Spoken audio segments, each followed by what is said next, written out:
Se modifica el proyecto destinado a obligar a los gigantes que dominan Internet a remunerar a los medios de comunicación por su contenido. Este código de conducta vinculante, uno de los más restrictivos del mundo, prevé sanciones de millones de dólares en caso de infracción y se enfoca en el hilo de actualidad de Facebook y las búsquedas en Google, pero no en otras plataformas muy populares como Instagram o YouTube. La directora general de Google Australia declaró el viernes delante de una comisión del Senado que el peor escenario posible sería que el borrador del código se aprobara tal cual, porque sentaría un precedente insostenible para el sector y la economía digital. Y aseguró que llegado el caso, su grupo se vería obligado a suspender sus servicios de búsqueda en el país. El primer ministro Scott Morrison respondió que es Australia la que establece las reglas de lo que se puede hacer en su territorio, e insistió en que las personas que estén dispuestas a trabajar dentro de este marco son bienvenidas, pero que su gobierno no cede a las amenazas. Bien, este es uno de los aspectos de las controversias que hay entre los gobiernos y las grandes empresas de Internet, ¿no? Esto efectivamente de que tienen que remunerar a los medios cuyas notas reproducen en sus sistemas, ¿no? Entonces Google está en la mira en estos momentos, pero también esa es una discusión que se da en Europa, por ejemplo, y en otros países. Entonces eso se suma a otros temas que tienen que ver con el tema del poder que tienen en relación con la libertad de prensa, en fin, en cuanto a la tributación, una serie de aspectos que están en estos momentos que forman parte de la controversia, ¿no? En torno a estas grandes empresas de Internet. Así que, bueno, vamos a ver qué sucede en Australia y también qué sucede en los demás países. Bien, tenemos otro tema ahora que es relacionado más bien con nuestro continente, nuestra región. Las exportaciones de América Latina, claramente, claro, como resultado de la pandemia, pues se han reducido dramáticamente en el año pasado, y también tenemos una nota al respecto. Las exportaciones de América Latina registraron en 2020 su peor caída en una década. Así lo informó el viernes la Comisión Económica para América Latina y el Caribe, CEPAL, desde su sede en Santiago. En realidad, en 2020, el valor de las exportaciones cae menos 13%. Aquí tenemos claramente cuánto corresponde el volumen, ¿verdad? Y vemos que las caídas del precio corresponden a 7%, las de volumen al 6%, lo cual nos da un total en valor de menos 13% en exportaciones. Las importaciones, en tanto, cayeron un 20%. Con más de 17 millones de contagios y más de 550,000 muertos, el coronavirus ha golpeado duramente a América Latina, provocando una crisis económica que llevó a una contracción del crecimiento de un 7,7% en 2020. La pandemia obligó a los gobiernos al cierre de fronteras y a fijar restricciones a la movilidad, impactando fuertemente el comercio, servicios y empleo. Primero, hay una fuerte reducción del valor de las exportaciones y las importaciones de bienes. En servicios se desploma el transporte de pasajeros y turismo, que afecta además el empleo, sobre todo de las mujeres. Para 2021, el calidad más bajas de la Unión Europea se enfrenta además a una gran emigración. En Latinoamérica, Brasil experimenta una disminución dramática de natalidad en los últimos 40 años, de 6,3 nacimientos por mujer en 1960 a 1,7% en las estimaciones más recientes. Bien, este es un tema bastante controversial, ¿no? Hay esta discusión sobre el tema del cambio climático, el desarrollo sustentable y, claro, uno de los temas de los que se habla a propósito de eso es que la población, el incremento de la población es responsable también del cambio climático, ¿no? Y además digamos, se despilfarran los recursos naturales, ¿no? Que esta explosión demográfica produce un despilfarro en términos de recursos naturales. Pero por otro lado, y por lo tanto se tiene que apuntar necesariamente a políticas de reducción del ritmo de crecimiento de la población. ¿no? Ahora, por otro lado, hay otros sectores que son más bien especialistas en temas demográficos que dicen que no, que en realidad, más que buscar reducir la población, ¿no? Y reducir el ritmo de nacimientos, lo que se tiene que hacer es más bien apuntar a una producción amigable con el medio ambiente, ¿no? Nuevos sistemas de energía y todo lo demás, ¿no? Y que el tema demográfico no es tan, digamos, tan importante, tan impactante como se está diciendo. Más aún teniendo en cuenta que, como se ha dicho en el reportaje, se está produciendo en gran parte del mundo en realidad una disminución de ritmo de nacimientos.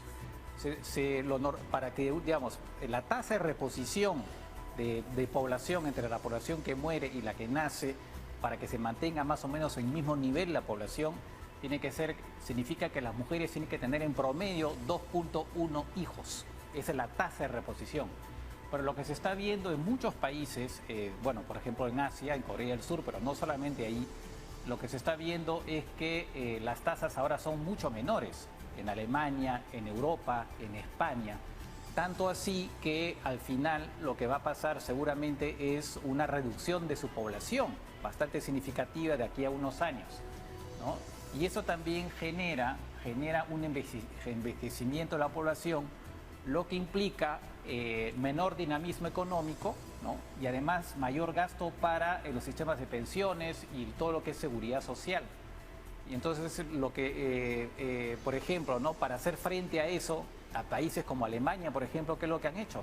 La jubilación que estaba a 65, cuando cumplía 65 años, han tenido que atrasarla y que la gente trabaje hasta los 67 años, porque tienen que seguir produciendo para pagar las pensiones, ¿no? De los que ya se jubilan. Entonces, eso va generando un costo y sobre todo le va quitando dinamismo a la economía. Y es un fenómeno que se está repitiendo a nivel global, incluso en América Latina, ¿no? El Perú creo que estamos en 2.28 me parece, o sea, estamos acercándonos, ¿no? Al 2.1, estamos reduciendo. En el Perú también se está produciendo una ralentización de la natalidad. El único continente en realidad donde eso no se está produciendo es África, ¿no? Y ahí sí, nosotros hablamos en un momento de Níger, ¿no? Este país que es el récord, la natalidad, las mujeres tienen 7.8 hijos ¿no? 7.8 hijos en promedio. Entonces en África sí se está produciendo, ¿no? Este aumento explosivo de la población que hace que al final pues la población mundial aumenta finalmente. Entonces claro, ¿y qué se hace frente a eso, ¿no? En China hemos visto que se prohibió tener, ¿no? De muchos años, ¿no? De 30 años se prohibió tener más de un hijo a las mujeres, ¿no? Ahora eso se ha relajado y ahora se pueden tener 2 hijos. Pero claro, ahí se está atentando contra la libertad, porque ese es un principio, la libertad de procrear. Lo que pasa es que hay grupos que dicen, oigan, la libertad de procrear debería ser sustituida por la preocupación ambiental y por lo tanto buscan de alguna manera restringir ese derecho, ¿no? Entonces ahí hay una discusión también, ¿no? Por supuesto acá no podemos desarrollarlo todo, pero lo que sí quiero poner acá en síntesis es un poco los términos de esta discusión, ¿no? Entre personas que dicen que tenemos que parar como sea el aumento de la población y otros que dicen que eso no es tan importante y que lo que importa en realidad es producir de manera más amigable con el medio ambiente. Y sobre todo porque están de por medio también libertades como esa que digo, la libertad de procrear, y que algunos buscan cuestionar y que en todo caso los chinos en su momento lo hicieron. Así que bueno, esos son un poco los términos de manera muy sucinta, por supuesto, como corresponde a un programa sintético, del problema. Bien, vamos a dejarlo acá, seguramente volveremos con el tema en algún momento y por ahora pasemos a lo que es la pregunta del día, que es ¿por qué el 22 de enero es una fecha importante para Francia y Alemania? Con la respuesta regresamos. Sobre todo que El Salvador, por supuesto, y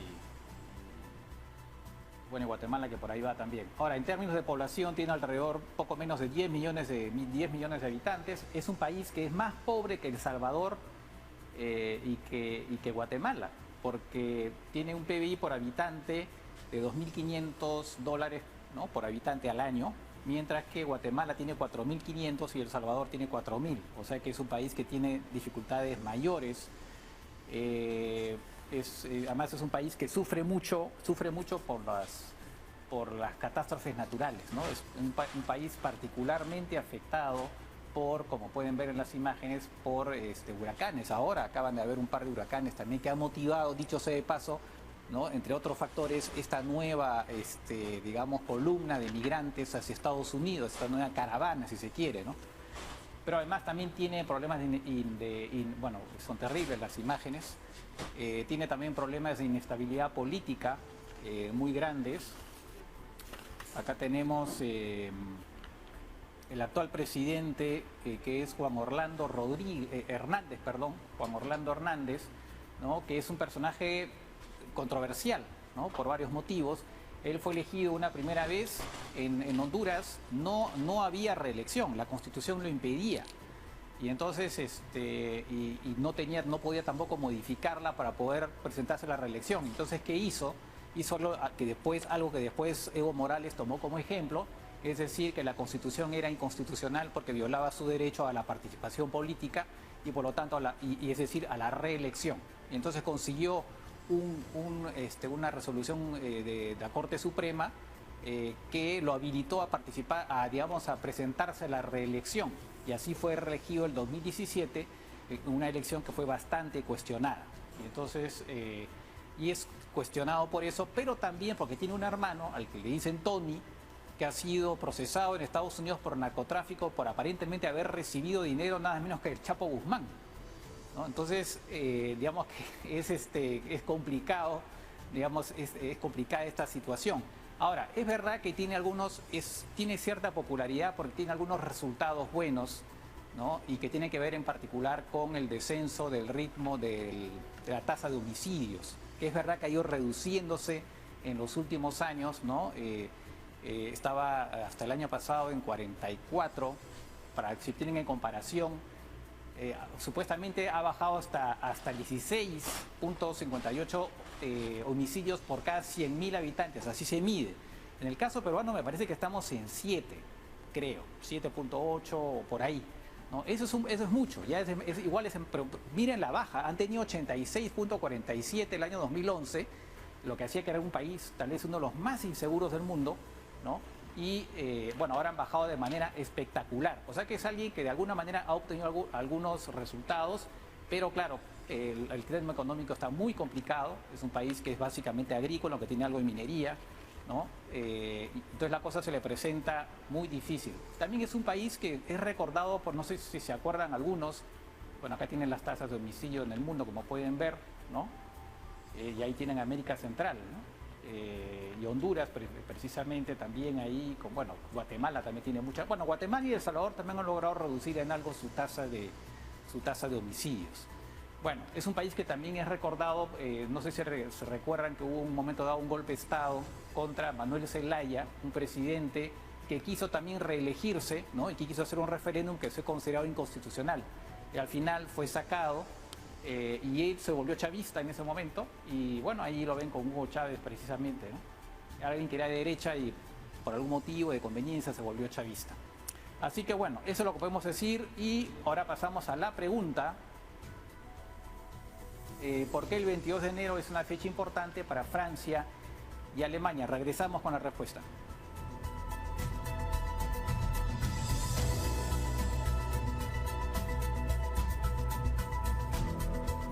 Después de la Segunda Guerra Mundial, ¿no?, para Francia. Y por el lado de Alemania era Konrad Adenauer, que fue el primer canciller de Alemania cuando se forma la República Federal Alemana, que se formó a partir de las zonas de ocupación occidentales, mientras que la otra zona de ocupación fue la zona soviética y se convirtió en la República Democrática, entre comillas, de Alemania.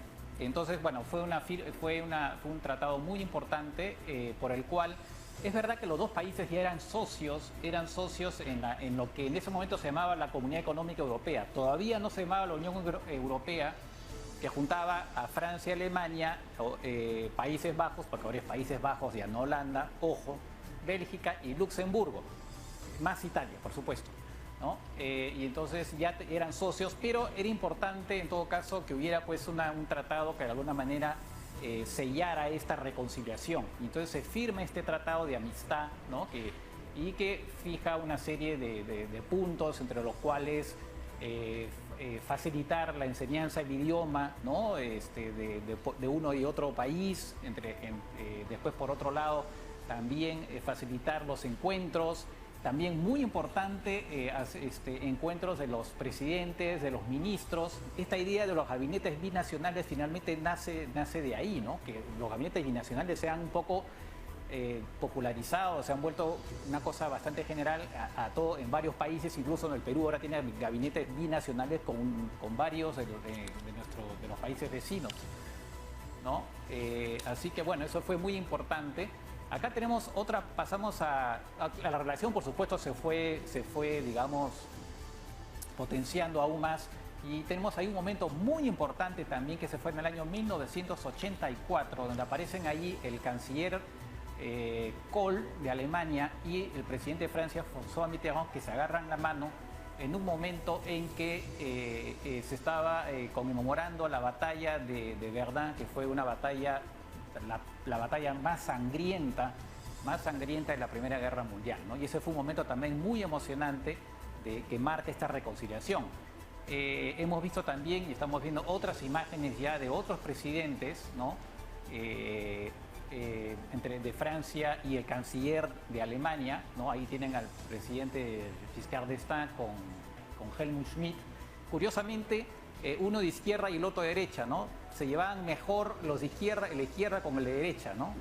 El Mitterrand de izquierda se llevaba muy bien con Kohl, que era de derecha, y Giscard d'Estaing se llevaba muy bien de derecha, que se llevaba muy bien con Helmut Schmidt de izquierda, ¿no? Son esas curiosidades de la vida. Y bueno, después han seguido, tenemos otras imágenes de otros mandatarios, por supuesto, digamos que Francia y Alemania constituyen ahora el pilar, ¿no? El pilar de la Unión Europea. Se dice que si Francia y Alemania no se ponen de acuerdo, pues la Unión Europea no puede caminar, ¿no? Y acá tienen ya los actuales gobernantes, que son Emmanuel Macron y Angela Merkel, que le quedan todavía unos meses, porque en octubre, si mal no recuerdo, ya son las elecciones en Alemania para que ella ya no va a participar, ¿no? Y lo interesante es que se ha firmado, esto fue el 2019, se firmó un nuevo tratado entre Alemania, ahí tienen la foto, entre Alemania y Francia, un tratado que se firmó no en París, sino en una ciudad fronteriza entre Alemania y Francia, que se llama Aachen en alemán y Aix-la-Chapelle en Francia, una ciudad histórica, donde de alguna manera es un tratado que busca actualizar el que se había y complementar el que se había firmado el año 63, ¿no? De profundizar, por ejemplo, la cooperación militar, aunque eso queda, bueno, ahí el tema está un poquito difuso, pero sí, por ejemplo, incrementar aún más los intercambios a nivel fronterizo y levantar algunos problemas burocráticos que hay para que las empresas de ambos países puedan hacer negocios a un lado, a otro de la frontera. Y bueno, ya estamos llegando al final de esta explicación. En todo caso, Francia y Alemania son pues países ahora hermanos, son países hermanos y que forman efectivamente el pilar de la Unión Europea.